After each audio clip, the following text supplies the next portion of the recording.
안녕하세요. 노후 산책입니다. 혹시 요즘 이런 생각 드신 적 없으신가요? 내가 하루에 가장 오래 머무는 곳이 어딜까? 예전 같으면 직장이었을지도 모릅니다. 아침에 나가 저녁 늦게 들어와 잠만 자던 집, 주말이면 집보다 바깥 일정이 더 많던 시절이 있었죠. 그런데 나이 들어보니 삶이 완전히 달라집니다. 하루 대부분의 시간을 보내는 곳이 바로 집이 됩니다. 그 집의 구조와 분위기, 소음과 햇빛, 냉기와 온기, 공간의 여유와 불편함이 내 하루 기분을 좌우하고 내 건강 상태를 바꾸고 내 삶의 만족도에까지 영향을 주기 시작하죠. 어느 날 71세 이금자 어르신이 저희에게 이런 말씀을 하셨습니다. 젊을 땐 어디든 나가는 게 좋았는데, 이젠 하루 중 제일 긴 시간을 보내는 곳이 거실이에요. 그러다 보니까 이 거실이 편해야 하루가 편한 거예요. 이금자 어르신은 젊은 시절엔 여행을 참 좋아하셨다고 합니다. 60 넘기고도 친구들과 제주도며 일본이며 부지런히 다니셨는데 요즘은 걷는 게 조금 불편해지고 난 이후론지 반이 곧 세상이라고 하시더군요. 어느 날은 창문으로 햇살이 안 들어오면 온종일 기운이 빠지고 욕실 타일이 축축한 느낌이면 마음이 불편하고 거실 TV 옆에 작은 문턱을 넘다 살짝 비틀리면 며칠은 찜찜하게 보내게 된다고 하셨어요. 몸이 아니라 마음이 먼저 움츠러들어요. 그 말이 꽤 오랫동안 마음에 남았습니다. 예전엔 집이라는 공간을 살기 위한 장소로만 여겼다면 노후의 집은 그 자체가 건강을 유지하는 병원이자 나를 다독이는 쉼터이고 내 존엄을 지켜주는 성체가 되어야 한다는 것을요. 우리가 흔히 좋은 집이라고 말하는 것들 있죠. 넓고 깔끔하고 새 집이고 전망 좋은 집, 물론 그런 요소들도 중요합니다. 하지만 나이 들수록 좋은 집의 기준은 완전히 달라집니다. 넘어진 적이 한 번이라도 있다면 문턱 하나에도 신경이 쓰이고 밤에 화장실 가는 길이 어두우면 두려움이 앞서고 층간소음에 자꾸 잠을 깨는 날엔 하루 종일 예민하고 피곤하죠. 그리고 이런 자잘한 불편함이 반복되면 결국 병원비로 이어지고 또다시 우울감과 불안감으로 연결됩니다.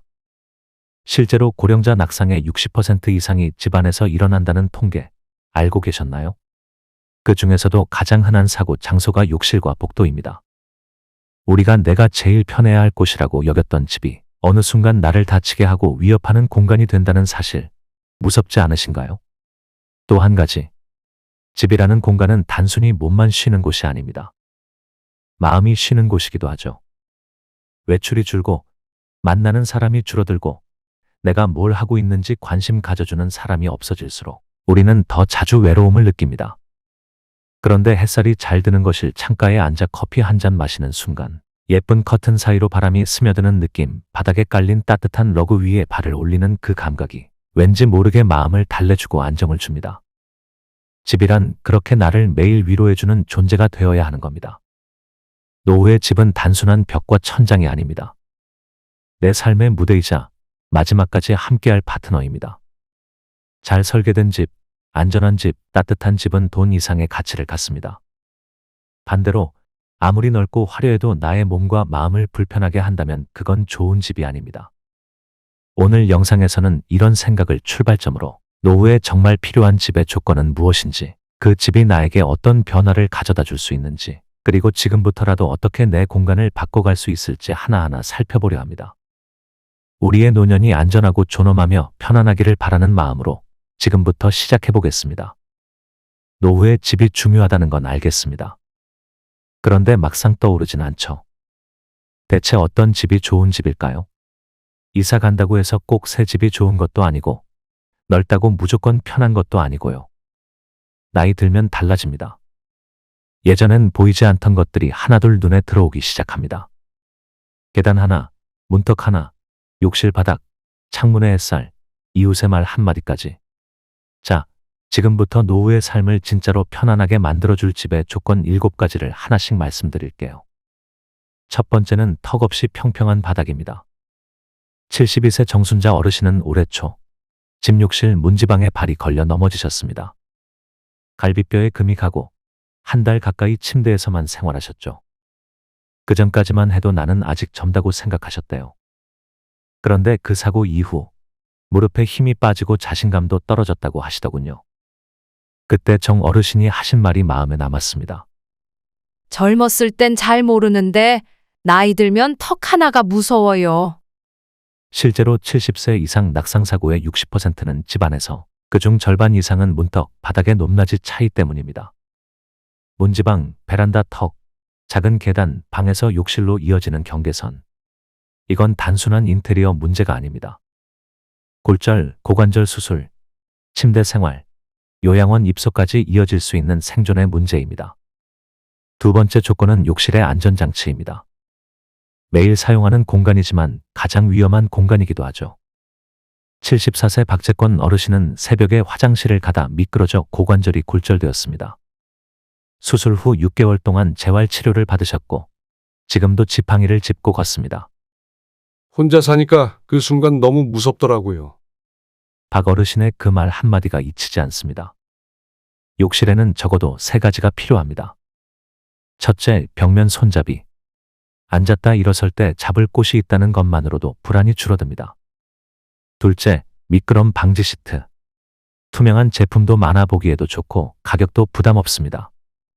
셋째, 앉아서 씻을 수 있는 간이 의자. 허리를 숙이는 자세는 어르신들에게 위험합니다. 욕실을 병원보다 안전한 공간으로 만들 수 있는 건 거창한 인테리어가 아니라 이처럼 작은 준비들입니다.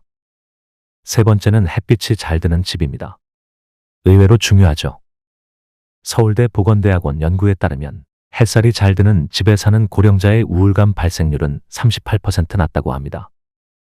햇살은 단순한 빛이 아니라 면역력을 올리고 뼈를 튼튼하게 하고 기분을 안정시키는 자연 치료제입니다. 햇살이 드는 거실 창가에 앉아 차 한 잔 마시면 어쩐지 마음이 따뜻해지고 기운이 나는 이유, 다 과학적으로 증명된 겁니다. 가능하다면 거실과 안방이 남향이거나 채광이 좋은 구조인지 확인해 보세요. 또 창문 앞을 막고 있는 커튼이나 가구를 정리하는 것만으로도 집안이 훨씬 밝아질 수 있습니다. 네 번째 조건은 방음과 단열이 잘 되는 구조입니다. 젊을 땐 옆집 아이 소리도 그냥 웃으며 넘겼지만 나이 들수록 예민해집니다. 시끄러운 소리에 잠을 설치고 외풍에 몸이 으슬으슬 떨리고 여름엔 더 더워지고 겨울엔 더 추워지죠. 68세 조병국 어르신은 재개발된 신축 아파트로 이사한 이후 삶의 질이 바뀌었다고 하셨습니다. 위층 소음이 거의 없고 창문에서 바람이 들어오지 않으니까 밤잠이 달라졌다고요. 불면증이 줄고 하루가 한결 가벼워졌답니다. 단열 스티커, 안마 커튼, 흡음 매트만 잘 써도 체감이 달라집니다. 꼭 이사 가지 않아도 지금 사는 집에서 충분히 바꿀 수 있는 부분입니다. 다섯 번째는 생활 편의시설과의 거리입니다. 병원, 약국, 마트, 은행, 공원. 이런 곳이 도보 10분 이내에 있는가? 이것이 노후 삶의 큰 기준이 됩니다. 고령자의 평균 이동 반경은 약 1.2km. 그 이상은 심리적 부담이 크고 결국 외출을 꺼리게 됩니다.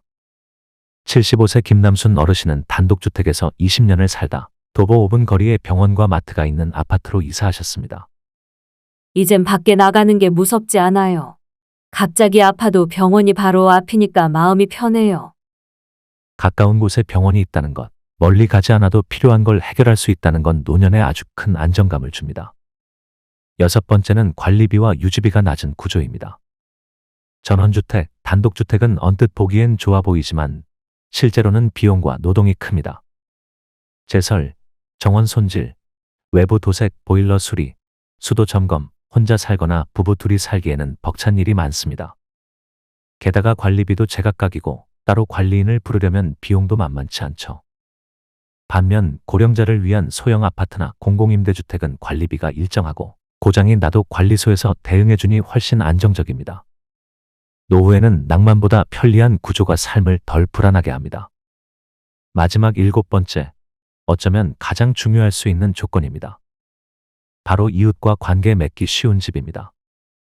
혼자 살아도 고립되면 안 됩니다. 같은 층에 아는 얼굴이 있고 엘리베이터에서 눈 인사할 수 있는 사람이 있고 관리사무소 직원이 내 이름을 알고 있다는 건 별것 아닌 듯해도 굉장히 큰 안정감을 줍니다. 고령자 공동체 주거 모델로 해피하우스나 실버타운이 주목받는 이유도 이웃과 자연스럽게 교류하며 서로를 돌볼 수 있도록 설계되어 있기 때문입니다. 70대 한 어르신은 말했습니다. 혼자 밥 먹는 것도 외롭지만 아프고 나서 찾아오는 사람이 없다는 게 더 서럽더라고. 그래서 집은 단지 물리적인 구조가 아니라 심리적 연결의 구조이기도 한 겁니다. 지금까지 노후에 꼭 필요한 집의 조건들을 살펴봤습니다. 듣다 보니 좋은 건 알겠는데 이걸 다 어떻게 바꿔라는 생각 드셨을지도 모르겠습니다. 이사라는 게 마음 먹는다고 되는 것도 아니고 비용이나 가족 문제도 얽혀 있다 보니 선뜻 움직이기 어렵죠. 그래서 지금부터는 말씀드릴게요. 이사를 가지 않더라도 지금 이 자리에서 내가 살고 있는 집 안에서부터 바꿀 수 있는 것들이 분명히 있습니다. 아주 작고 사소하지만 실제로 삶을 더 안전하고 편안하게 만들어주는 실천 가이드입니다. 첫 번째, 정리정돈부터 시작하세요. 집 안을 바꾸는 건 거창한 인테리어가 아니라 위험 요소를 없애는 것에서 시작됩니다. 예를 들어 이런 것들입니다. 거실 바닥에 굴러다니는 슬리퍼, 욕실 앞에 깔린 낡은 발매트, 복도에 쌓인 택배 상자, 침대 옆에 엎질러진 잡지들. 이런 작은 것들이 넘어짐 사고로 이어지고 그 사고 하나가 인생을 뒤흔들 수 있다는 걸 앞서 말씀드렸죠.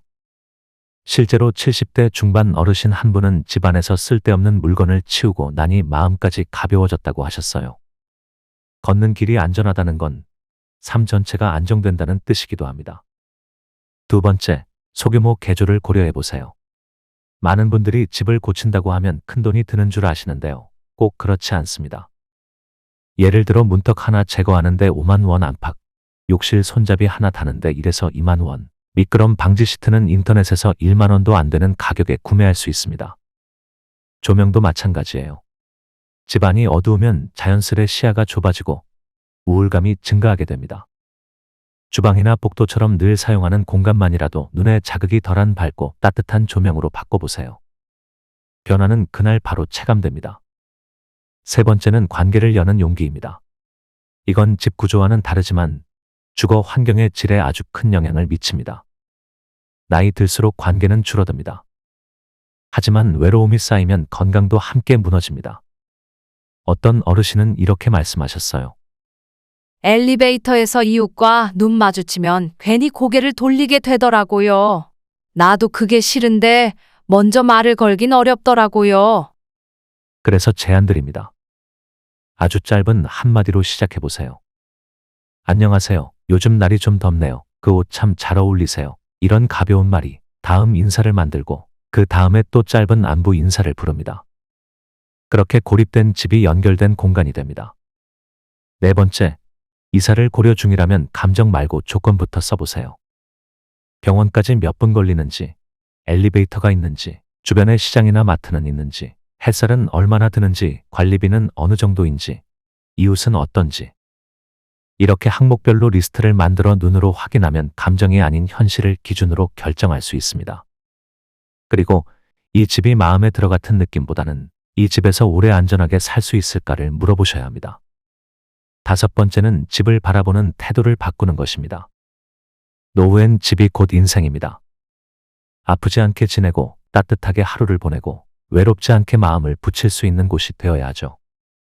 정리된 공간, 따뜻한 햇살, 안정된 동선, 그리고 조용한 휴식.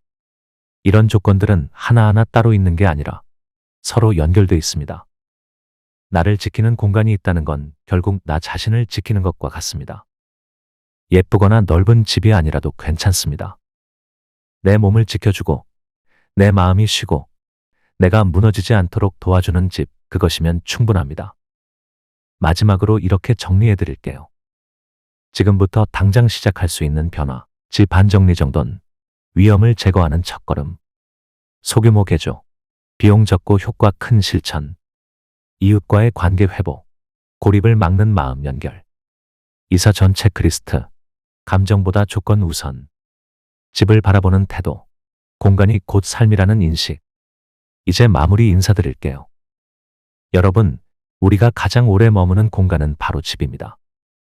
아침에 눈을 떠서 밤에 잠드는 그 순간까지 나를 감싸고 있는 공간이 곧 나의 삶이죠. 오늘 이 영상이 여러분의 집을 다시 한번 돌아보는 계기가 되었기를 바랍니다. 변화는 언제나 아주 작은 것에서 시작됩니다. 문턱 하나를 없애는 일, 욕실 손잡이 하나를 다는 일, 햇살이 잘 드는 자리에 의자를 놓는 일, 그런 사소한 변화들이 모이면 결국 우리는 걱정 없는 노후라는 큰 선물을 얻게 됩니다. 여러분의 집이 여러분의 등을 따뜻하게 감싸주는 그런 든든한 존재가 되기를 바랍니다. 노후 산책이었습니다. 감사합니다.